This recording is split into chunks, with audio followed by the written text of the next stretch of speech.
Welcome to 37 news. చదువుతున్నది శ్యామ్ కుమార్. నిరంతరం వార్తల కోసం చూస్తూనే ఉండండి మీ 37 న్యూస్. చతుష్టయానికి సంబంధించిన ఈ గ్యాంగ్ లో ఈ ముఠాలో ముందుగా ఇదే భీమవరం ప్రజలు తిరస్కరించిన దత్తపుత్రుడితో మొదలెడతాను. వీరు చేసిన రాజకీయాలు ఎలా ఉన్నాయి అనే విషయం మీద ఈ దత్తపుత్రుడు పక్క రాష్ట్రంలో ఈయనది శాశ్వత నివాసం. అడ్రస్ ఎక్కడ అంటే మన రాష్ట్రంలో ఉండదు, పక్క రాష్ట్రంలో ఉంటాడు, నాన్ లోకల్. ఇంకా ఆశ్చర్యకరమైన విషయం ఏమిటో తెలుసా? పక్క రాష్ట్రంలో శాశ్వత నివాసం ఉంటూ పక్కవాడు సీఎం కావాలని ఏకంగా పార్టీ పెట్టిన వాడు బహుశా దేశ చరిత్రలో ఎవడో ఉండడు, ఈయన తప్ప.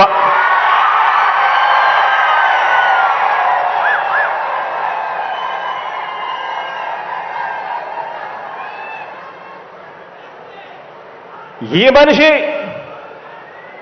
బాబు ముఖ్యమంత్రి అయితే చాలు, అవే నాకు 100 కోట్లు అని, బాబు కోసమే తన జీవితం అని, అందుకు అంగీకరించని వారిని తన పార్టీలో కూడా ఉండకూడదు అని, ఈ విషయంలో వేరే అభిప్రాయం కూడా ఉండదు అని, తన పార్టీ నుంచి వాళ్ళు వెళ్ళిపోవచ్చు కావాలంటే అని చెప్పి కూడా తన సభల్లో ఉపన్యాసాలు ఇచ్చేవాడిని బహుశా ఎవరిని మనం చూసుంటాం, ఒక్క ఈయన తప్ప. ఈ దత్తపుత్రుడికి ఆ బాబు పొత్తులో ఎన్ని సీట్లు ఇచ్చినా ఓకే, ఏ సీటు ఇవ్వకపోయినా ఓకే.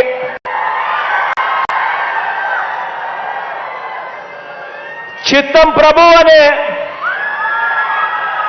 త్యాగాల త్యాగరాజుని మాత్రం ఇప్పుడే ఈ దత్తపుత్రుల్లో మాత్రమే చూస్తాం.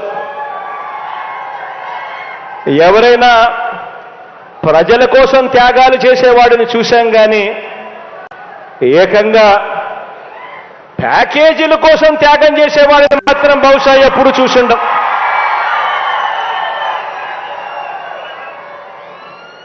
ప్యాకేజీల కోసం తన వారిని త్యాగాలు చేసే ఈ త్యాగాల త్యాగరాజును మాత్రమే చూసింటాం. మరో విచిత్రం కూడా చెప్పాలి. మరో విచిత్రం ఏమిటనంటే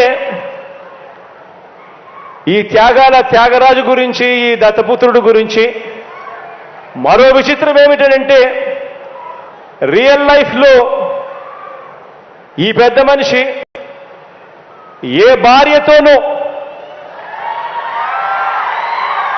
ముచ్చటగా కనీసం 3-4 సంవత్సరాలైనా కూడా కాపురం చేసి ఉండడు. ఈ మ్యారేజ్ ఇస్తారు.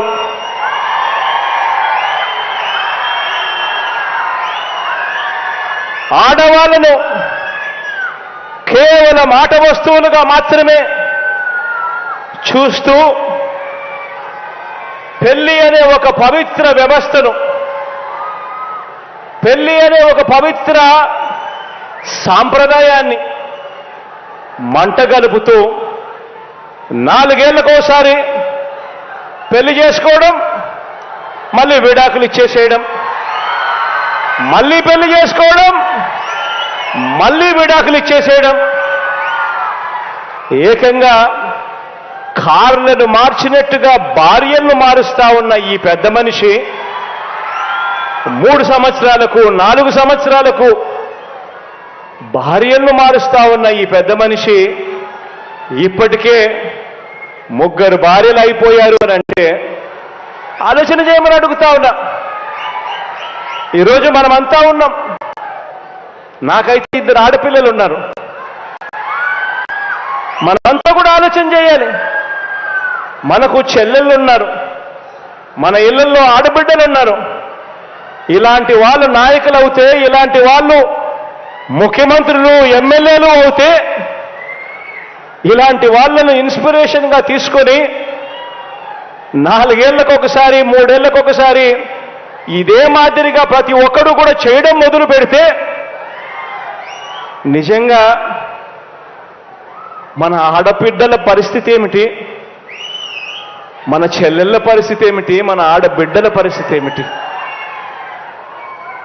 ఇలాంటి పరిస్థితిని, ఇలాంటి కార్యక్రమాలు చేసే ఇలాంటి వారిని సమాజంలో, రాజకీయాలలో ఇలాంటి వారికి కనీసం ఓటు వేయడం కూడా ధర్మమేనా అని చెప్పి కూడా ఆలోచన చేయమని కోరుతా ఉన్నా. ఆలోచన చేయమని అడుగుతా ఉన్నా. ఇలాంటి ఆయనేమో ఏ భార్యతోనూ కనీసం 3-4 సంవత్సరాలైనా కూడా కాపురం చేయలేడు. కానీ పొలిటికల్ లైఫ్లో మాత్రం చంద్రబాబు నాయుడుతో మాత్రం తన వివాహ బంధం కనీసం 10-15 సంవత్సరాలైనా ఉండాల్సిందే అని చెప్పి ఏకంగా తన క్యాడర్కు చెప్తా ఉన్నాడు. తన క్యాడర్కి ఇదే మాటలు చెప్తా ఉన్నాడు. చంద్రబాబు నాయుడుతో వివాహ బంధం కనీసం 10-15 సంవత్సరాలైనా ఉండాలి అని చెప్పి. నేను అడుగుతా ఉన్నా, ఆలోచన చేయమని అడుగుతా ఉన్నా మిమ్మల్ని అందరినీ కూడా. నేను అడిగేది ఒకటే, 2 విషయాలు కనుక కలిస్తే అమృతం తయారవుతుందా అని చెప్పి ఆలోచన చేయమని అడుగుతా ఉన్నా. 4 వంచకులు కలిస్తే మంది పెరుగుతారు కానీ ప్రజలకు చేసే మంచి పెరుగుతుందా అని చెప్పి నేను అడుగుతా ఉన్నా. ఆలోచన చేయమని చెప్పి నేను మిమ్మల్ని అందరినీ కూడా కోరుతా ఉన్నాను. ఒకరేమో పిల్లనిచ్చిన మామ, ఒకరైతే పిల్లనిచ్చిన మామ, సాక్షాత్తు కూతుర్నిచ్చిన మామ ఎన్టీ రామారావునే వెన్నుపోటు పొడిచిన ఇలాంటి వ్యక్తి ఈ మధ్య ఏదో పాదయాత్ర ముగింపు సబాట, మీరందరూ కూడా వినే ఉంటారు, చూసే ఉంటారు. ఈ మధ్య ఏదో పాదయాత్ర ముగింపు సబాట, అందులో చంద్రబాబు మాట్లాడాడు. నేను ఒకటే అడుగుతా ఉన్నా, ఇదే పెద్ద మనిషి చంద్రబాబు నాయుడిని అడుగుతా ఉన్నాను, మీ అందరినీ కూడా ఆలోచన చేయమని కోరుతూ అడుగుతా ఉన్నా.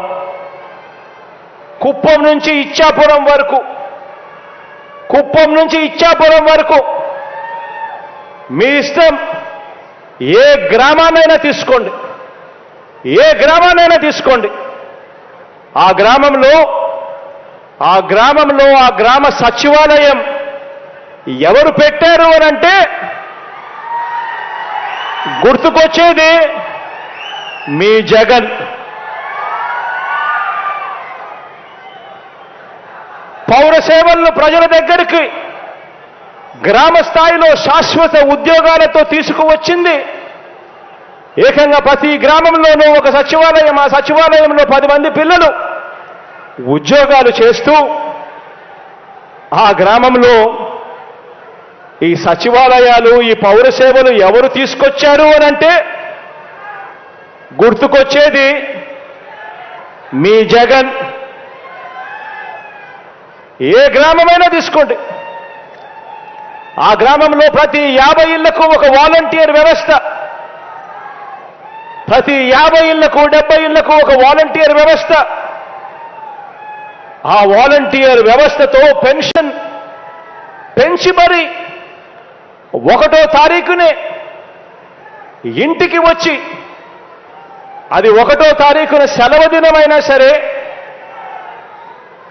ఆదివారమైనా సరే, ఆ 1వ తారీఖున ఇంటికి వచ్చి చిక్కటి చిరునవ్వుతో గుడ్ మార్నింగ్ చెబుతూ పెన్షన్ చేతిలో పెడతా ఉన్నది. ఆ పెట్టేది ఎవరు అని అంటే గుర్తుకొచ్చేది మీ జగన్. రైతన్నను చేయి పట్టుకుని నడిపిస్తూ, రైతన్నను చేయి పట్టుకుని నడిపిస్తూ గ్రామంలో రైతు భరోసా కేంద్రం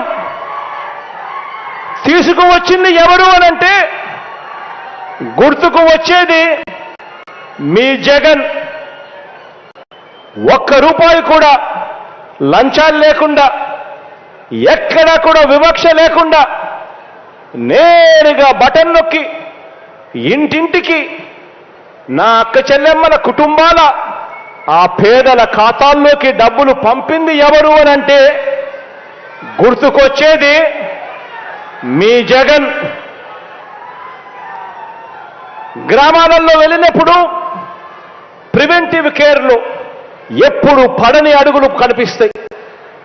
గ్రామాలకు వెళ్ళినప్పుడు ప్రివెంటివ్ కేర్లో విప్లవాత్మక మార్పు తెలుస్తూ మన గ్రామ స్థాయిలోనే, మన గ్రామంలోనే విలేజ్ క్లినిక్ పెట్టింది ఎవరు అనంటే ఆ విలేజ్ క్లినిక్ చూసినప్పుడు గుర్తుకొచ్చేది మీ జగన్.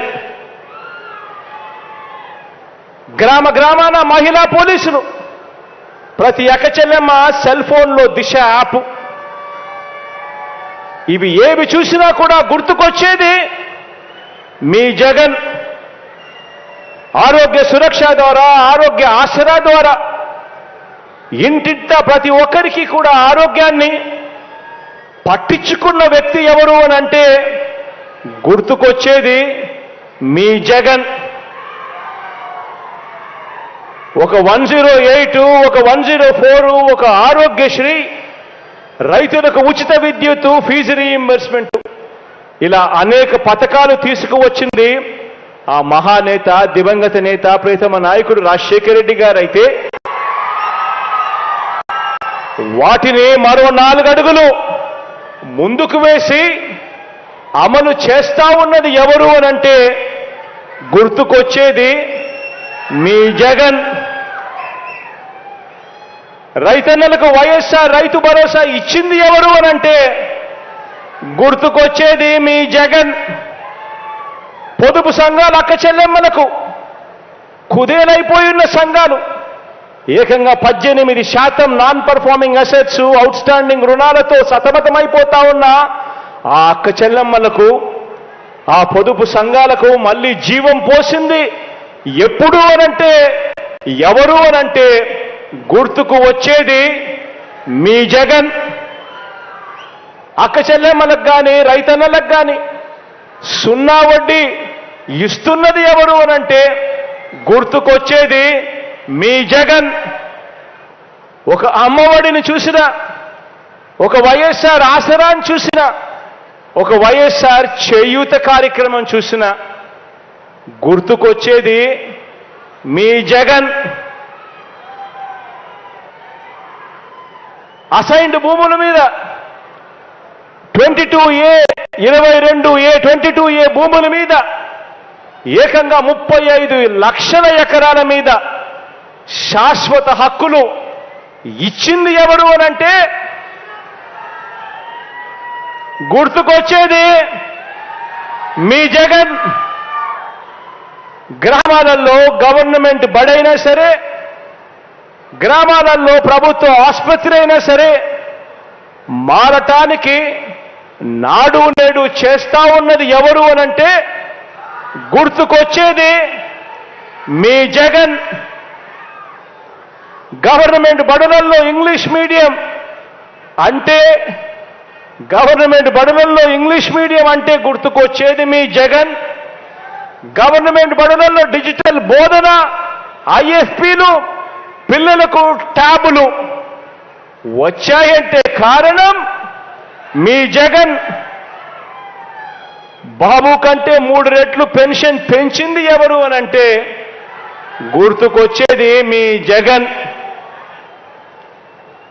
శాశ్వత బీసీ కమిషన్ ఏర్పాటు చేసింది ఎవరు అనంటే గుర్తుకొచ్చేది మీ జగన్. ఎస్సీ, ఎస్టీ, బీసీ మైనారిటీలకు నామినేటెడ్ పోస్టుల్లో, నామినేటెడ్ కాంట్రాక్టులలో ఏకంగా 50% చట్టం చేసి రిజర్వేషన్ కల్పించింది ఎవరు అనంటే గుర్తుకొచ్చేది మీ జగన్.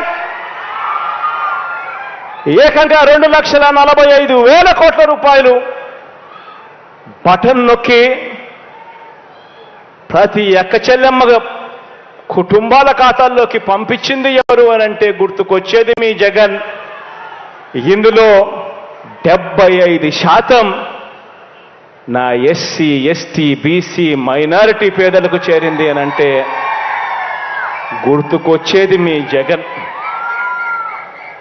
ఈరోజు మత్స్యకార భరోసా అన్న, నేతన్న నేస్తమన్న, వాహన మిత్ర అన్న, తోడు అన్న, చేదోడు అన్న గుర్తుకు వచ్చేది ఎవరు అని అంటే మీ జగన్. ఆలోచన చేయమని అడుగుతా ఉన్నా. స్వతంత్రం వచ్చిన నాటి నుంచి 75 సంవత్సరాల కాలం మనందరి ప్రభుత్వం అధికారంలోకి రాకమునుపు మన రాష్ట్రంలో ఎన్ని మెడికల్ కాలేజీలు ఉన్నాయి గవర్నమెంట్లో అని అంటే కనిపించేటివి 11. మీ బిడ్డ హయాంలో ఈరోజు కడతా ఉన్నవి మరో 17. స్వతంత్రం వచ్చినప్పటి నుంచి మన రాష్ట్రంలో ఉన్న పోర్టులు 4 లొకేషన్లలో 6 పోర్టులుంటే మీ బిడ్డ హయాంలో ఈరోజు కడతా ఉన్నవి మరో 4 పోర్టులు. కడతా ఉన్నవి మరో 10 ఫిషింగ్ హార్బర్లు. ఇదంతా కూడా కేవలం ఈ 4.5 సంవత్సరాల కాలంలో మాత్రమే జరిగింది అన్నది ఆలోచన చేయమని చెప్పి మిమ్మల్ని అందరినీ కూడా కోరుతా ఉన్నా. గతంలో కూడా పాలనలు చూశారు. ఇంతకుముందు నేను చెప్పినట్టుగా 14 ఏళ్ళు ముఖ్యమంత్రిగా పరిపాలన చేసిన పాలన చూశారు. 3 సార్లు ముఖ్యమంత్రిగా ఆయన పాలన చూశారు. మీ బిడ్డ 4.5 సంవత్సరాల పరిపాలన మాత్రమే చూశారు. కానీ నేను చెప్పినటివి ఇవన్నీ కూడా కుప్పం నుంచి ఇచ్చాపురం వరకు మీ ఇష్టం, ఏ గ్రామాన్నైనా తీసుకున్నా కూడా ఈరోజు మీ బిడ్డ పరిపాలనలో తేడా, మార్పు ప్రస్ఫుటంగా కనిపిస్తా ఉంది అని చెప్పడానికి గర్వపడతా ఉన్నా. ఈరోజు దేవుడి దయతో